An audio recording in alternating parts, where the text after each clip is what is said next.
Good morning student, my name is Ramandeep Kaur.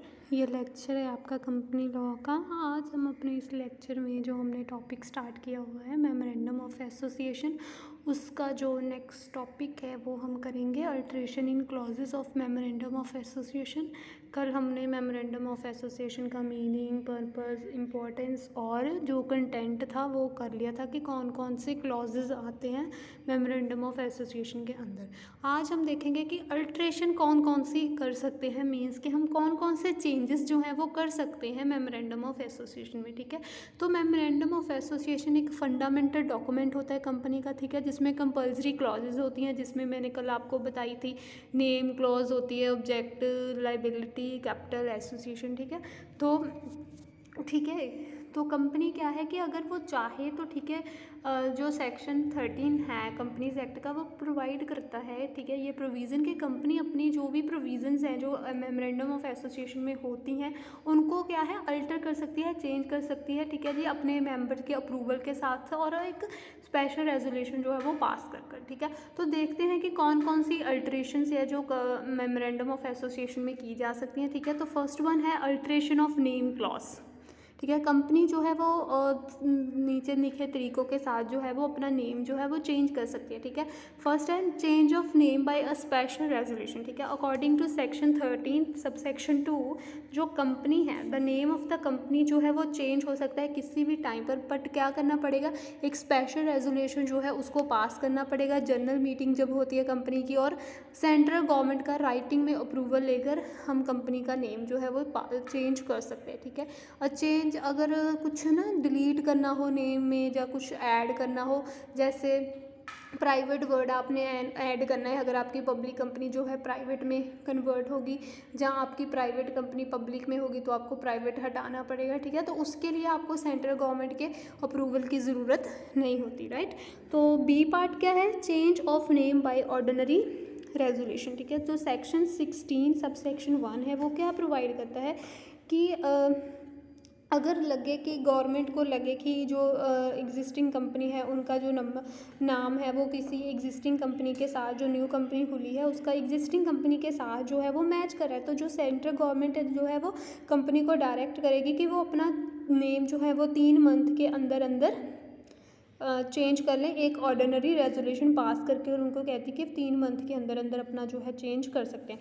तो second क्या है कि अगर प्रोप्राइटर जो रजिस्टर्ड हुआ है ट्रेडमार्क, जब से उसका बिजनेस स्टार्ट हुआ है 3 साल हो गए। ठीक है, उस वो कंपनी वो सेंट्रल गवर्नमेंट को अप्लाई कर सकता है कि जो उसका नेम है या उसका जो ठीक है जो नेम है कंपनी का वो उसने जो रजिस्टर्ड करवाया है ट्रेडमार्क अपना उसके साथ मैच करे, और अगर सेंट्रल गवर्नमेंट सेम ओपिनियन में होगी तो वो कंपनी को डायरेक्ट करेगी कि वो अपना नेम जो है वो चेंज करे। ठीक है, जो कंपनी है उसको क्या होगा 6 मंथ के अंदर अंदर अपना नेम जो है वो चेंज करना होगा by passing a special resolution pass करके, राइट।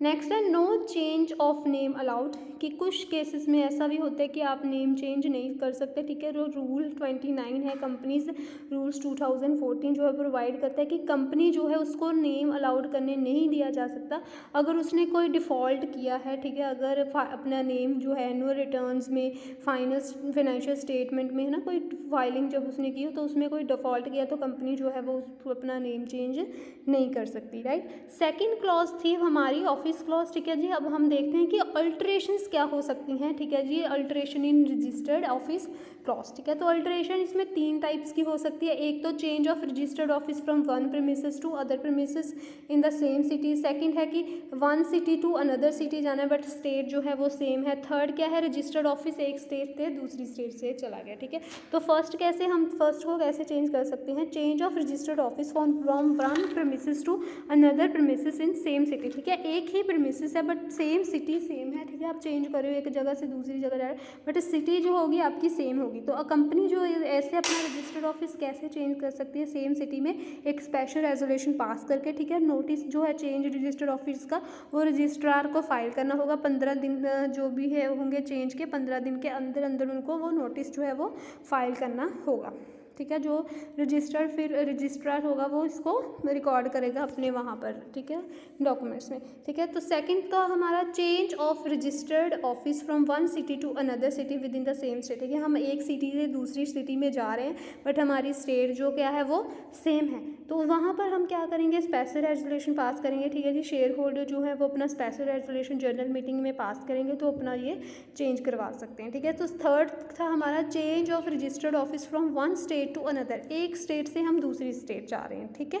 तो इस टाइप के रेजोल्यूशंस में आपको क्या करना होगा, ठीक है, कि एक स्पेशल रेजोल्यूशन पास करना होगा, ठीक है, शेयर होल्डर को जनरल मीटिंग में, ठीक है। और जो कॉपी होगी वो सेम किसको देनी पड़ेगी, रजिस्ट्रार ऑफिस को 13 डेज ऑफ पासिंग है, ठीक है। जब जो आपने स्पेशल रेजोल्यूशन पास किया उसके 30 डेज़ के अंदर अंदर वो कॉपी जो है वो आपको ROC को सबमिट करवानी पड़ेगी, ठीक है। Third one is alteration of object clause. Object clause कैसे हम कंपनी का कोई ऑब्जेक्ट जो है उसको कैसे चेंज कर सकते हैं, ठीक है जी। दो कैटेगरीज में, ठीक है, चेंज कर सकते हैं उसको। Alteration of object by company which has not issued a prospectus and alteration of objected by company has issued a prospect, ठीक है। दो केसेज, एक में जहाँ की कंपनी ने प्रोस्पेक्ट इशू नहीं किया और दूसरा है जहाँ पर इशू प्रोस्पेक्टस इशू जो है वो कर दिया, ठीक है। तो first is alteration of object by a company which has not issues a prospectus. तो जो ऑब्जेक्ट क्लॉज है कंपनी का वो अल्टर्ड हो सकता है बहुत सारे रीज़न की वजह से, ठीक है। कंपनी अमलगामेट होगी, जहाँ उसके पास अनयूटिलाइज्ड फंड है जो उसने पब्लिक से रेज़ किए थे उनको उसने यूज़ करना है, तो वो बहुत सारे जो भी होंगे, ठीक है, रीजंस, ठीक है, बहुत सारी रीज़न की वजह से जो हो सकता है। तो सेक्शन 13 जो है एक्ट का वो प्रोवाइड क्या करता है कि कंपनी जो है वो object clause memorandum of association का ऑल्टर कर सकती है सिंपली बाय एक उन्होंने स्पेशल रेजोल्यूशन पास करना है और जो उसकी कॉपी है वो रजिस्ट्रार को 30 डेज़ के अंदर अंदर देनी है। तो कौन सा प्रोसीजर होगा, ठीक है, फर्स्ट स्पेशल रेजोल्यूशन पास करेंगे, ठीक है। स्पेशल रेजोल्यूशन जो है कंपनी के शेयर होल्डर वो पास करेंगे अपनी जनरल मीटिंग में, ठीक है जी। फिर कॉपी जो है स्पेशल रेजोल्यूशन की कॉपी जो होगी वो किसको देनी पड़ेगी, रजिस्ट्रार को 1 मंथ के अंदर अंदर, ठीक है, 30 डेज़ के अंदर अंदर। और सर्टिफिकेशन और रजिस्ट्रेशन जब उस आफ्टर रिसीविंग द डॉक्यूमेंट, जो रजिस्ट्रार ने सारे डॉक्यूमेंट्स रिसीव कर लिए, रजिस्ट्रार जो है वो रजिस्टर करेगा और इशू करेगा सर्टिफिकेट 1 मंथ के अंदर अंदर, ठीक है, जो एक प्रूफ होगा कि सारा कुछ जो है वो अच्छे से डन हो गया, राइट।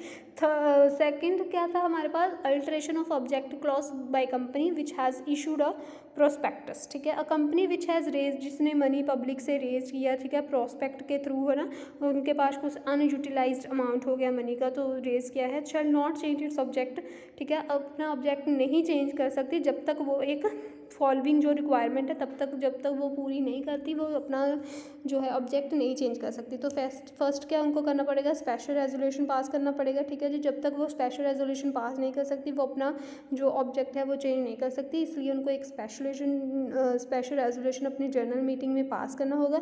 तो नोटिस जो है वो रेजोल्यूशन का वो उसमें कौन कौन सी चीज़ें होनी चाहिए, ठीक है, टोटल मनी कितनी रिसीव्ड हुई, टोटल मनी यूटिलाइज्ड कितनी हुई है ना, अनयूटिलाइज्ड अमाउंट कितना है, पर्टिकुलर्स क्या है, प्रपोज अल्ट्रेशंस के जस्टिफिकेशन देनी होगी, अल्ट्रेशन और चेंज की अमाउंट जो propose to be utilized, estimated financial impact, place from where any interested person may obtain a copy, ठीक है। Next is publication in newspaper, the details जो अपने ऊपर प्रोवाइड की है वो सेम जो है, ठीक है जी, जो हम रेजोल्यूशन में लिखेंगे वो सेम जो है वो newspaper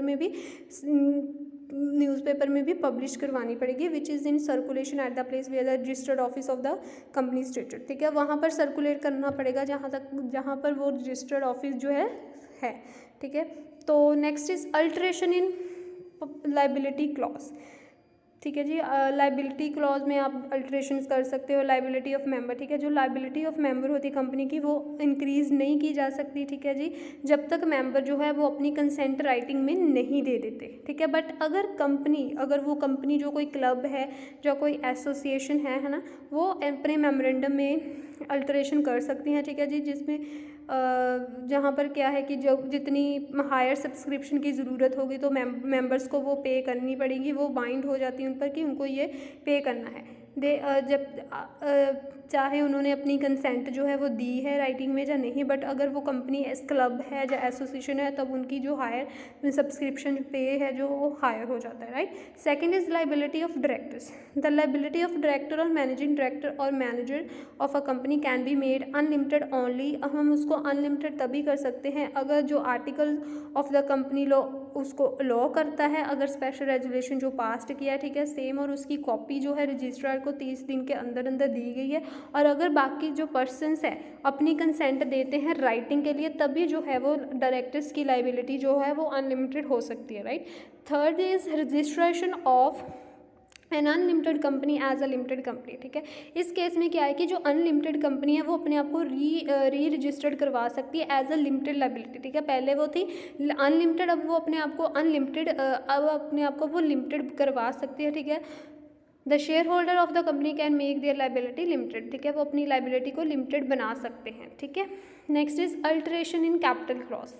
Alteration in the capital clause of the memorandum of association may take the following shapes, ठीक है। Alteration of share capital, reduction of share capital and variation of the rights of shareholder, ठीक है। First is alteration of share capital. A limited company जिसके पास share capital है, ठीक है, वो authorise कर सकती है कि वो आर्टिकल में कि वो अपनी जो है कंडीशंस जो है मेमोरेंडम में वो एक स्पेशल और एक ऑर्डिनरी रेजोल्यूशन पास करके अपनी जो कंडीशन है उनको अल्टर करवा सकते हैं, ठीक है जी। अगर उसकी हिट में इंक्रीज अपनी ऑथराइज कैपिटल को इंक्रीज कर सकती है, सब डिवाइड कर सकती है, कन्वर्ट कर सकती है, फुली पेड अप शेयर को स्टॉक में रिकन्वर्ट कर सकती है, उनको स्टॉक में, ठीक है, कैंसिल कर सकती है अनइशूड शेयर्स, ठीक है। उसके लिए क्या प्रोसीजर होगा, ठीक है, जो अब जो अल्ट्रेशंस हैं शेयर कैपिटल में उसके लिए आपको ऑर्डिनरी रेजोल्यूशन पास करना पड़ेगा और उसकी कॉपी जो है वो रजिस्ट्रार को 30 डेज़ के अंदर अंदर प्रोवाइड करनी पड़ेगी, ठीक है।